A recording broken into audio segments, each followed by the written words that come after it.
വേനൽച്ചൂട് കടുത്ത സാഹചര്യത്തിൽ സംസ്ഥാനത്ത് ജോലി സമയത്തിൽ പുനഃക്രമീകരണം. വെയിലത്ത് ജോലി ചെയ്യുന്ന തൊഴിലാളികളുടെ ജോലി സമയം മെയ് 10 വരെ പുനഃക്രമീകരിച്ചു. സൂര്യാഘാത സാധ്യത കണക്കിലെടുത്താണ് ലേബർ കമ്മീഷണറുടെ തീരുമാനം. വിവരങ്ങളുമായി സുലേഖ ശശികുമാർ കൂടി ചേരുന്നുണ്ട്. സുലേഖ, എങ്ങനെയാണ് ഈ പുനഃക്രമീകരണം?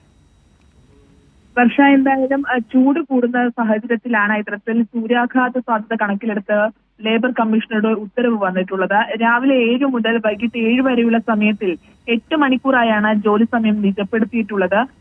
ഇതിനൊപ്പം തന്നെ പകൽ സമയം ജോലി ചെയ്യുന്ന എല്ലാ തൊഴിലാളികൾക്കും ഉച്ചയ്ക്ക് 12 മുതൽ വൈകിട്ട് 3 മണിവരെ വിശ്രമവേളയായിരിക്കും. അതിനൊപ്പം തന്നെ ഈ ഷിഫ്റ്റ് വ്യവസ്ഥയിൽ ജോലി ചെയ്യുന്ന തൊഴിലാളികൾക്ക് ഷിഫ്റ്റുകൾ ഉച്ചയ്ക്ക് 12 മണിക്ക് അവസാനിക്കുന്ന തരത്തിലും ഒപ്പം വൈകുന്നേരം 3 മണിക്ക് ആരംഭിക്കുന്ന തരത്തിലുമാണ് പുനഃക്രമീകരണം എന്നതാണ് ഉത്തരവിൽ ലേബർ കമ്മീഷണർ പറയുന്നത്. ജില്ലാ labour officer, deputy labour officer, ഒപ്പം അസിസ്റ്റന്റ് ലേബർ ഓഫീസർ എന്നിവരുടെ മേൽനോട്ടത്തിൽ പ്രത്യേക ടീമുകൾ രൂപീകരിച്ച് ദൈനംദിന പരിശോധനകൾ നടത്തും. പ്രത്യേകിച്ച് കൺസ്ട്രക്ഷൻ, റോഡ് നിർമ്മാണ മേഖലകൾക്ക് പ്രത്യേക പരിഗണന നൽകിയിട്ടായിരിക്കും ഇത്തരത്തിലുള്ള ഒരു പരിശോധന ഉറപ്പാക്കുക. കാരണം ഈ ഒരു മേഖലയിൽ ജോലി ചെയ്യുന്നവരാണ് നേരിട്ട് സൂര്യതാപം ഏൽക്കുന്ന ഒരു സാഹചര്യം ഉണ്ടാവുന്നത്. ഇവർക്ക് ഈ ഒരു ഉത്തരവിൽ പ്രത്യേക പരിഗണന നൽകും എന്നത് തന്നെയാണ് ലേബർ കമ്മീഷണർ അറിയിക്കുന്നത്.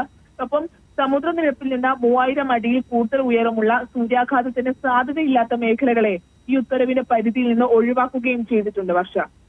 ശരി സുലേഖ.